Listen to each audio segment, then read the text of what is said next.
বন্ধু বান্ধৱী সকল আপোনালোকে সকলোৱে এই প্ৰেজেন্টেশনটো দেখিছে যে বাংলাদেশৰ পৰা হোৱা ডিপ্ৰেছনৰ কাৰণে আমাৰ সমগ্ৰ অসমতে এটা ক্লাউডৰ বহুত ডাঙৰ প্ৰেছাৰ এটা একুমুলেট হৈছে আৰু আজি দিনটো কমপ্লিটলি তেওঁলোকে ৰেড দেখুৱাই থৈ দিছে কালিও সন্ধিয়ালৈকে পৰিবেশ একে থাকাৰ সম্ভাৱনা আছে তাৰ পিছত গ্ৰেজুৱেলি ই অৰেঞ্জ তাৰ পিছত গ্ৰীন অৰ্থাৎ এই গুটে অহা কালিও আজিৰ দৰে অৱস্থা হোৱাৰ সম্ভাৱনা আছে আজি আমাৰ অসমত প্ৰায় 9 লাখ লোকৰ বিজুলী আমি কাটি থবলগীয়া হৈছে যাতে কোনো ধৰণৰ এক্সিডেন্ট নহয় গুৱাহাটীত 100টা ট্ৰান্সফৰ্মাৰ আমি বন্ধ কৰি থবলগীয়া হৈছে গতিকে গুটেখিনি চালে মই ভাবো যে পৰিবেশটো আজি আৰু কালি জটিল হৈ থাকিব দুটা বিশেষ আমি কাম কৰিব খুজিছো অহা কালি দিনটো আমি আমাৰ ৰাজ্য চৰকাৰৰ কৰ্মচাৰীসকলক আমি স্পেশাল ক্যাজুয়াল লিভ দিছো যি সকলৰ কোৱাৰ্টাৰৰ লগতে অফিস তেওঁলোকে অফিস কৰিব কিন্তু যি সকলে দূৰৰ পৰা আহিব লাগে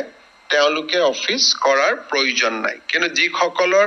কোৱাৰ্টাৰ আৰু অফিস একে তেওঁলোকে ডেফিনেটলি অফিস কৰিব আৰু যি দূৰৰ পৰা আহিব লাগে তেওঁলোকে অফিস কৰাৰ প্ৰয়োজন নাই শনিবাৰে প্ৰাইভেট স্কুল নাথাকে কিন্তু গুৱাহাটী বিশেষকৈ কামৰূপ আৰু Kamrup মেট্ৰত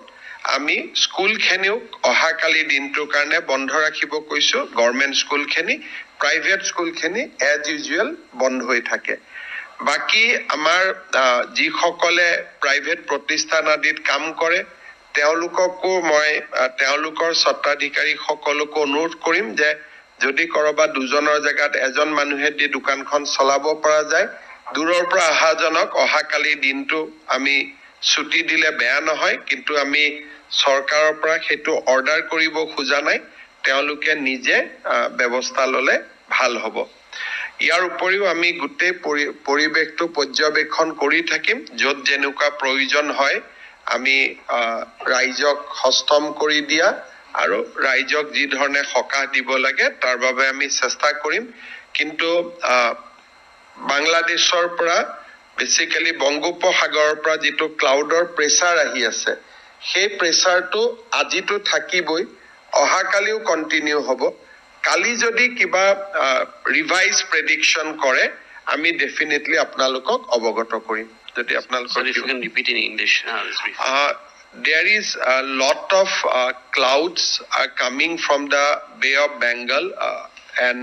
basically from Bangladesh the entire northeastern region is experiencing heavy rain Guwahati city is suffering a lot even in Meghalaya also the authority has showing red for today and tomorrow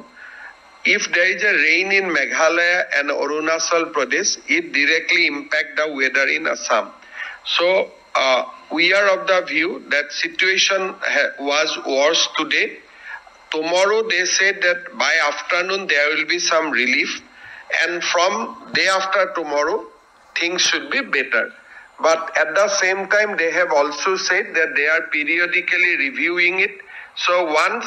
we get fresh prediction we'll share it with you immediately but as of now situation is not very good we have declared tomorrow a special casual leave for the government employee however those who are whose office and quarters are same they will attend the offices but those who has to come from little distance tomorrow they may not come that will be counted as a special casual leave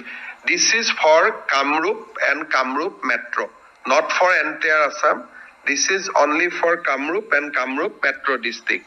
private school normally remain closed on Saturday but we have advised that all government schools will remain closed tomorrow colleges universities will also remain closed tomorrow so that people do not have to suffer we have also instructed our city police to regulate traffic inside the city because this is not tomorrow will not be a normal day so we have advised police to regulate the traffic whatever can be sent to Upper Assam via Baihata Sarili Tezpur, they should be pushed through that so that there is less pressure in Guwahati city. So there is also report of 3 landslide incident. However, there is no casualty. We advise people to take extreme caution. Guwahatit ami dekha paisu je Guwahatit keitaman jagat pani uthise Rukmini Gaon, Hijubari, Bokhistopur, Panjabari, Khatgaon, Onilnagar, Tripura Road, Sanmari, Maligaon. কিন্তু মই মালিগাঁৱৰ পৰা এতিয়া আহিছো বহুত নহয় কিন্তু এইকেটা জায়গাত বৰষুণৰ পানী আছে